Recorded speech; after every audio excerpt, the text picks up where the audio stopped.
Hoje a gente vai falar sobre A Cantiga dos Pássaros e das Serpentes. Será que é bom? Será que não é? Será que vale a pena? Logo depois da vinheta.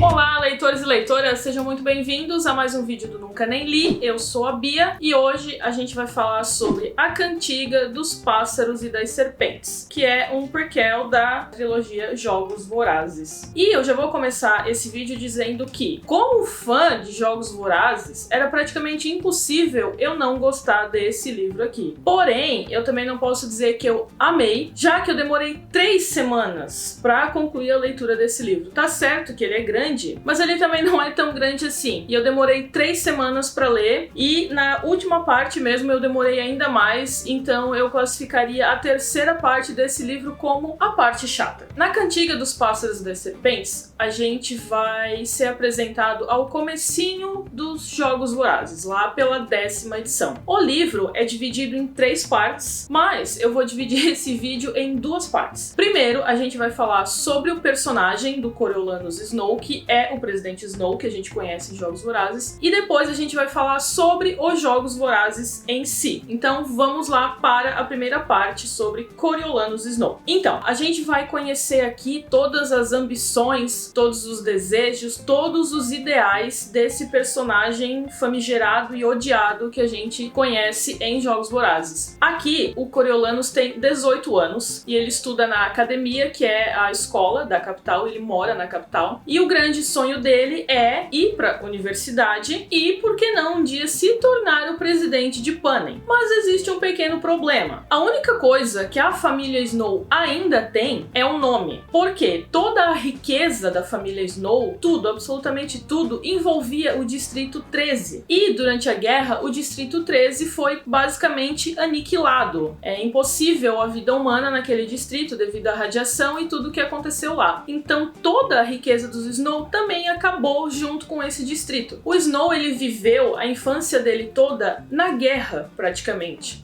Então aqui a gente conhece um Snow que passa fome, ainda hoje eles passam fome. A gente vê que o Snow muitas vezes ele come como um doido na academia, no lanche da escola, digamos assim, porque eles não têm comida em casa, basicamente. Aqui a gente vai conhecer como foi se construindo o pensamento desse personagem que a gente conheceu lá em Jogos Vorazes. A gente vê essa pindaíba dele, a gente vê o que ele faz pra sobreviver. E assim, falando isso, que ele passou fome, que ele viveu na guerra, que não sei o que, tu vai pensar, mas então a Suzanne Collins passou pano pro Snow, ela veio defender ele aqui na Cantiga dos Pássaros e das Serpentes. E gente, não. Tudo que a Suzanne Collins não faz nesse livro é defender o Snow, porque aqui a gente vai perceber que o Snow, ele não se tornou um mau caráter que a gente conheceu lá em Jogos Vorazes. Ele simplesmente é um mau caráter. Essa índole, essa coisa ruim é dele. Ele não aprendeu a ser assim. Ele, sei lá, ele é assim e ponto. Uma vez mau caráter, sempre mau caráter. Se bem que aqui com o Snow a gente percebe que não é sempre mau caráter, né? Até porque em Jogos Vorazes ele evolui de mau caráter para um ditador sanguinário. E aqui nesse livro, então, a gente vai ver todo esse debate, esse processo de reflexão que ele tem com ele mesmo sobre caos, controle e poder. Em alguns momentos a gente percebe até que o Coriolanus, ele questiona a capital, as atitudes e a maneira como a capital resolve os problemas, mas ao mesmo tempo ele considera isso certo, apesar de, em alguns momentos aqui, eu até grifei muita coisa no livro, a gente percebe esses questionamentos e a gente vê que em determinado momento ele chega a sentir medo da capital, de todo esse poder que a capital tem, mas nem por isso ele deixa de ser conivente com as ações da capital. Ele concorda, ele acha que é certo as coisas que a capital faz. E é aí que a gente vai percebendo a construção desse personagem, tudo o que ele era, tudo o que ele é e como ele foi construindo esse ideal que ele tem na cabeça dele, que é o que a gente vai ver lá em Jogos Vorazes, todas as coisas horríveis que ele faz. Ou seja, apesar da fome, da guerra, de tudo, Suzanne Collins não passa pano pro Snow. Ele é um personagem extremamente nojento, intragável, não tem como você gostar dele. Eu até até vi, tipo, comentários na internet do pessoal reclamando disso, que você não consegue se aproximar do Snow, até porque a cantiga aqui é escrita em terceira pessoa, então, querendo ou não, a gente já tem um distanciamento. Mas assim, eu acho que a intenção da Suzanne Collins foi realmente essa, de você não conseguir se aproximar desse pensamento do Snow ser tão perverso, tão baixo, que é impossível de você se identificar ou se aproximar do personagem. Até coisas que são inseridas na história para talvez tentar humanizar o Snow, a gente percebe que não funciona, porque ele é um mau caráter, um ditador nojento, e assim, não tem como a gente se aproximar ou criar algum laço, alguma coisa. É basicamente impossível de você gostar no Snow. E esse é o legal desse livro, é você entender esse pensamento dele e perceber, porque quando a gente começa a ler esse livro aqui, a gente já sabe o que o Snow vai se tornar, mas entender o como e o processo de ele ter se tornado a pessoa que ele se tornou em Jogos Vorazes é o grande legal e diferencial da Cantiga dos Pássaros e das Serpentes. E vamos lá então para a segunda parte desse vídeo, falando sobre os jogos em si, que para quem é fã da trilogia como eu, foi sensacional descobrir como eram os jogos no começo. Por quê? Lá na trilogia, nos Jogos Vorazes, em Chamas, A Esperança, a gente é apresentado para um espetáculo. Jogos Vorazes é a sensação de Panem. Os tributos, eles são bem tratados, eles dão entrevista, programa de TV, cenários, desfile, moda, comida, abundância, tudo de melhor, né? É até estranho falar dessa maneira, mas é assim. Nesse livro, gente, a gente entende quão cruel realmente são os Jogos Vorazes. Porque aqui a gente tá na 10ª edição dos Jogos Vorazes. Na trilogia, a gente tá aí 50 e poucos anos depois, então a gente vai estar na edição 60, 70, eu não me lembro direito. Mas aqui, a gente vai ver o absurdo que é os Jogos Vorazes, assim, com uma clareza, com uma crueldade sem tamanho. Porque os tributos, eles realmente são tratados como animais. Eles são espancados, eles não recebem comida nem água, eles passam fome. E quando eu digo que eles são tratados como animais, chega ao ponto de eles são despejados, literalmente despejados de um caminhão para dentro de uma jaula no zoológico. E lá as pessoas da capital podem ver essa atração no zoológico. As crianças dão comida para os bichos dentro da jaula. Gente, é assim, é um absurdo sem tamanho. Tanto é que quando eles chegam na arena, e a arena, aliás, é realmente uma arena, é tipo um estádio esportivo, e eles são jogados lá dentro, eles já estão praticamente mortos, porque eles não comeram, eles não beberam durante dias, eles foram maltratados, dormiram no chão de um zoológico, no tempo, faça chuva, faça sol. Ou seja, quando eles estavam lá, na arena, que eles eram jogados lá dentro, eles praticamente já estavam mortos, porque eles já estavam debilitados. E outra coisa, ninguém assistia aos Jogos Vorazes nessa época. Por quê? Porque as pessoas achavam extremamente nojento, uma violência sem sentido. E também porque os distritos mais pobres não tinham televisão. E é aqui também, nessa 10ª edição dos jogos, que a gente vê os mentores pela primeira vez. E o Coriolanus, ele é atribuído como mentor da garota do Distrito 12, que é a Lucy Gray. E é aqui, então, nesse momento que a gente vai conhecer a Lucy Gray, o famigerado par romântico do Snow nesse livro. Mas assim, a Lucy Gray, na minha opinião, é um outro personagem da qual você não consegue gostar. Porque ela tem uma estranheza tão grande nela. Ela é do Distrito 12, ela não se intitula como sendo de distrito, porque ela é uma cantora. Então ela e o bando vivem percorrendo Panem, cantando, se apresentando em bares e coisas do gênero. Mas no momento da colheita, ela estava no Distrito 12, então ela foi selecionada pra entrar na arena dos Jogos Vorazes. Mas assim, que nem eu falei, ela é uma personagem com uma estranheza tão grande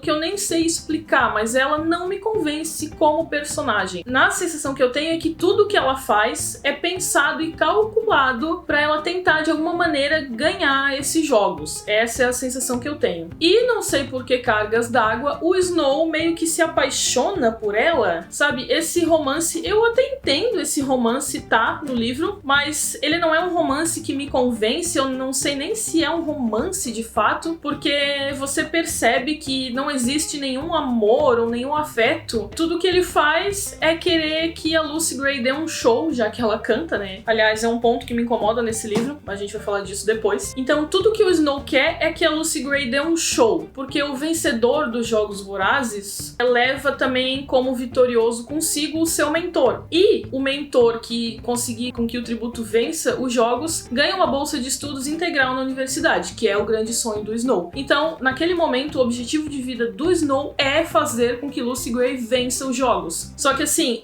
como eu falei, a Lucy Gray é um personagem, tem uma personalidade muito estranha. O Snow é um mau caráter sem precedentes. Então assim, essa mistura te causa uma repulsa muito grande. O legal dessa parte, assim, de você ver a Lucy Gray com o Snow dentro dos jogos é ter essa visão dos jogos por um mentor. É ali a primeira vez que a gente vê patrocinadores, nessa edição que entram os drones entregando mantimentos para os tributos, mas é tudo muito precário ainda. E assim, aqui você percebe quão absurdo, eu não sei o que é mais absurdo, na verdade, toda aquela pompa e circunstância que a gente tem na trilogia, com os tributos sendo tratados daquela maneira para depois serem jogados numa arena e lutarem até a morte, ou o fato como eles são tratados aqui, de serem espancados e passarem fome. Eu não sei o que é mais absurdo, né? Porque, afinal de contas, o troço todo é um absurdo, mas assim, não consigo identificar qual é o absurdo maior. E deixa eu contar pra vocês agora os pontos positivos e os pontos negativos que eu achei dentro da história. Os pontos positivos,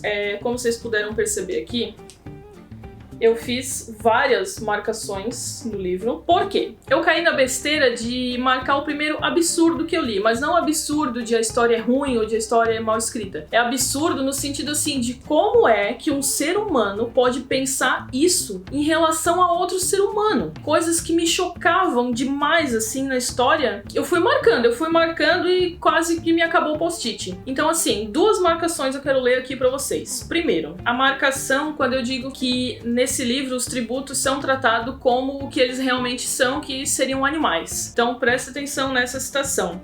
O Snow questiona a respeito do tributo dele. Acontece uma treta lá, ele se perde do tributo, então ele vai questionar no hospital sobre o tributo dele. Aí ele pergunta assim: "Você sabe como está o meu tributo?" Ele pergunta pro médico. "Eu não teria como saber", disse o médico, "mas mandaram uma boa veterinária pra lá." Ou seja, enquanto as pessoas da capital estavam sendo tratadas por um médico, os tributos foram tratados por uma veterinária. Vocês estão entendendo o nível de absurdo que esse livro aqui mostra pra gente? E outra marcação que eu fiz aqui que resume muito bem o caráter do Snow, que eu tô falando pra vocês, uma vez mau caráter, sempre mau caráter, é essa citação aqui. Isso é um pensamento do Snow, tá? Ele falando. Ele sabia que seria mais fácil se ele não fosse uma pessoa tão excepcional, o melhor e mais brilhante que a humanidade tinha a oferecer. Snow chamou a si mesmo de excepcional. Então, assim, o que mais você espera de uma pessoa com um ego desse tamanho e com um poder destrutivo tão grande? Isso que o cara só tem 18 anos. É obrigado a gente conhecer aquele monstro que a gente conhece lá na trilogia dos Jogos Vorazes. E os pontos negativos, gente. Ao contrário da trilogia Jogos Vorazes, A Cantiga dos Passos das Serpentes é um livro lento. É um livro lento e ponto, a gente não tem todo aquele frenesi dos jogos. Aqui a gente tem o pensamento do Snow, então é um livro bem lento.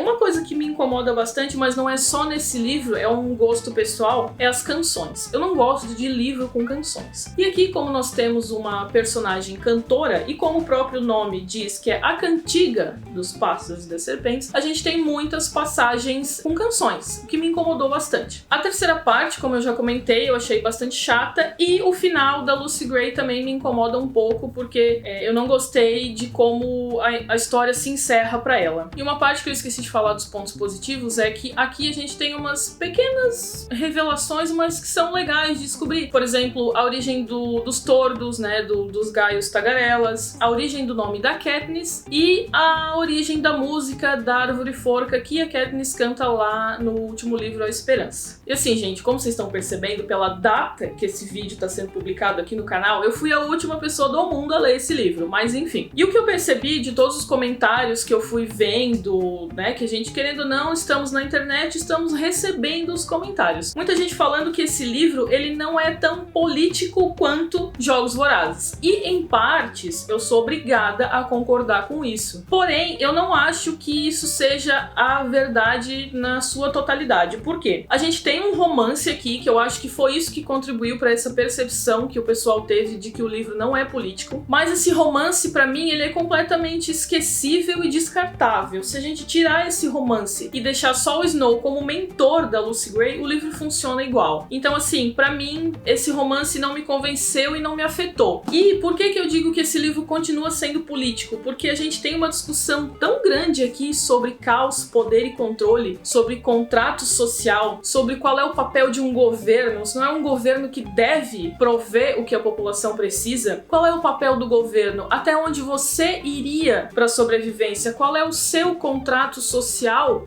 com os outros seres humanos? Até onde vai o seu limite? Sabe, eu acho que ele tem um nível político muito alto e eu adorei ler sobre isso e me convenceu demais. Gente, eu espero que vocês tenham gostado desse vídeo, tanto quanto eu gostei da experiência de ler A Cantiga dos Pássaros e das Serpentes. Se vocês já leram, deixem aí nos comentários o que vocês acharam. Se vocês não leram, apesar de eu não ter amado esse livro, eu super recomendo a história pra você, principalmente se você gostou de Jogos Vorazes, se você é fã, você vai curtir demais descobrir algumas coisas que estão aqui nessas páginas. E se você assistiu o vídeo até aqui, muito obrigado! E não esqueça de deixar o seu like aqui embaixo, se inscrever nesse canal e ativar o sininho. Sigam a gente nas redes sociais também, é tudo @canal Nunca Nem Li. E até a próxima semana. Tchau!